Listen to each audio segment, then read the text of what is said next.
네, 이번에는 weighted unifrac을 구하는 방법에 대해서 알아보도록 하겠습니다. 이게 상당히 복잡합니다. 자, 이를 위해서 이제 각 종의 양을 위처럼 이제 A, B, C라고 정의를 하겠습니다. 자, 이때 A하고 B는 A 샘플과 B 샘플 모두에서 발견되는 거죠. 그래서 그 각 샘플에서 발견되는 양을 따로 정해야 됩니다. 다시 말하면 이 소문자 A는 AA와 AB를 더한 것이 되겠습니다. 여기 이제 AA는 A 샘플에서 발견된 그 양이고요. AB는 B 샘플에서 발견된 양이죠. 이 두 개를 더한 것이 이제 원래 우리가 관찰한 A의 양이 되겠습니다.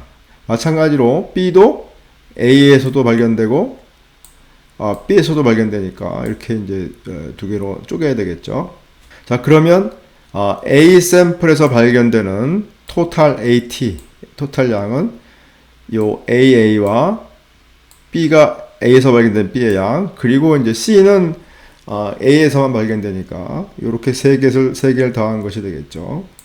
B의 토탈 양도 AB와 BB와 D를 더한 것이 되겠습니다. 이렇게 이제 토탈 양을 정의한다면 이제 A에서 발견된 A의 양은 프라임을 붙여가지고 상대값을 구합니다. 다시 말하면 이제 A의 토탈 양, A 샘플의 토탈 양으로 나누기를 해주는 거죠.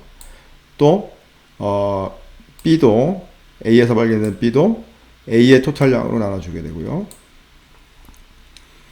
C는 그냥 A에만 있으니까 C를 이제 A 토탈로 나눠주게 되고요.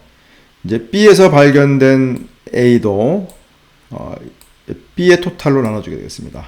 B에서 발견된 B도 B의 토탈로 나눠주고, D는 그냥 B의 토탈로 나눠주고, 이렇게 해서 이제 요 프라임이 붙은 값들이 이제 상대적인 값이 되겠습니다. 각 샘플에서 그 서열이 차지하는 비중이 되겠죠.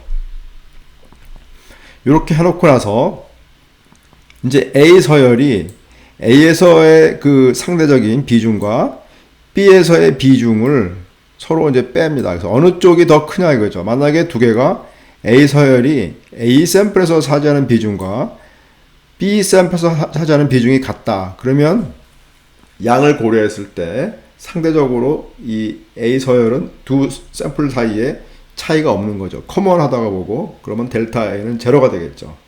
그래서 이거는 유니크 프랙션이 아니기 때문에 유니프랙에 이제 컨트리뷰션 하지 않게 됩니다. 제로가 돼서 B 서열도 마찬가지로 A 샘플에서 발견된 상대적 양과 B 샘플에서 발견된 상대적 양의 차이로 이제 델타 B를 정의하게 되겠습니다. 반면에 C와 D, C는 A에서 발견되죠. D는 B에서만 발견됩니다. H는 뭔가요? H는 위에 올라가 보면 H는 B에서만 발견되는 거죠. D의 페어런트니까.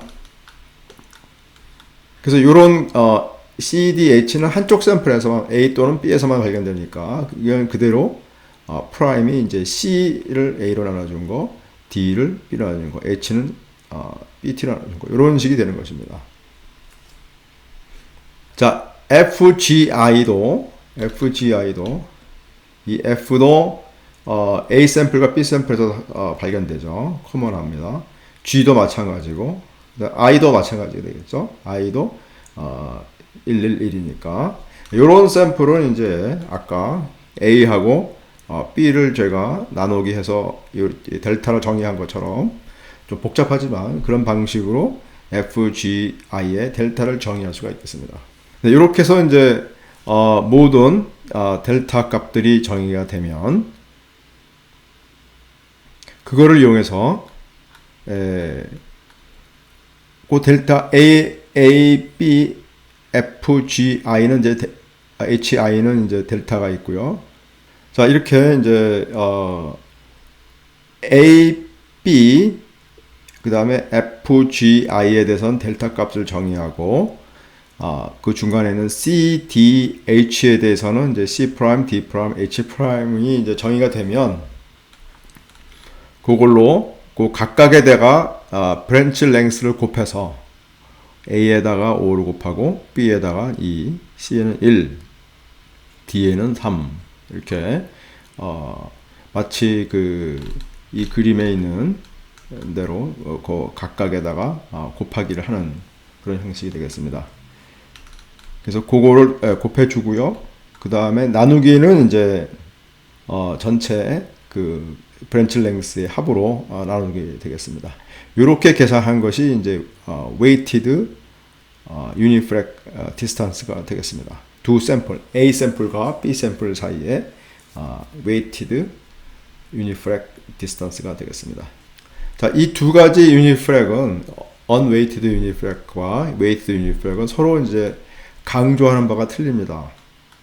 일반 unifrac, unweighted unifrac은 weighted unifrac에 비해서 아무래도 이제 그 abundance가 적은 그런 종이 이제 강조가 되겠죠.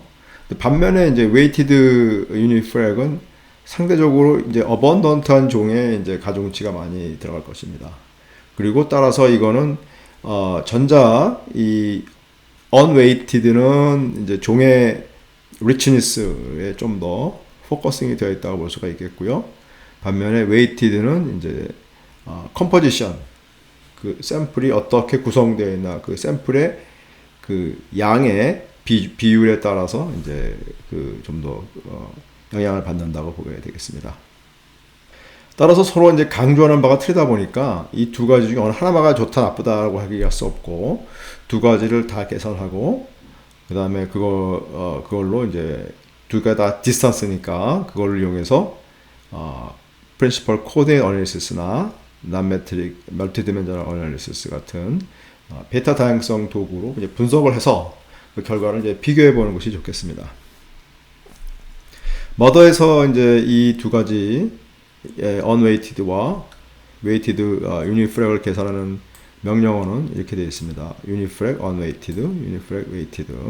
이때 이제 여기에 트리 파일과 그러니까 클리어 컷으로 계산한 트리와 그 다음에 이제 카운트 테이블이 필요하겠죠.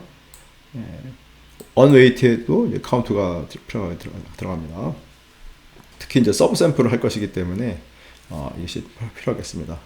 여기서 얻어진 이제 디스턴스.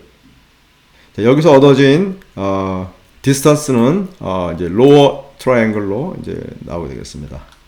자, 여기서 얻어진 이 디스턴스 파일들은 우리가 이제 principal coordinate analysis나 또는 non-metric multidimensional analysis를 통해서 볼 수가 있겠습니다. 지금 이 위에 두 개는 principal coordinate analysis로 unweighted와 weighted를 계산한 것이고요. 밑에 두 개는 이제 NMDS를 통해서 본 것인데요. 우리가 베타 다양성에서 봤던 것처럼 이쪽 빨간색들이 이제 얼리고 이 하늘색이 레이스죠. 특히 이제 weighted 쪽에서는 이 레이트 샘플들은 이제 좀 약간 클러스터링이 되어 있어 모여 있는 현상을 보이죠. 여기도 마찬가지고요. 반면에 이제 이 얼리 샘플들은 상당히 이제 굉장히 많이 퍼져 있습니다. 그런데 특히 처음 두 개의 샘플이 이제 많이 퍼져 있고 그 다음에 어느 정도 몰리는 그런 현상을 보이죠. 여기서도 NMDS도 마찬가지 현상을 이제 보여줍니다. 반면에 이제 unweighted는 두 개의 샘플이 상당히 다르다라는 점을 시사하고요. 특별히 좀 전에 봤던 그런 이제 다양성의 컴포지션의 변화에 대해서는 이제 크게 설명하는 변이 없는 것 같습니다. 두 개의 샘플이 서로 완전히 얼리와 레이시 전혀 다른 종의 다른 멤버들로 구성되어 있다는 것을 좀 시사하는 것 같고요.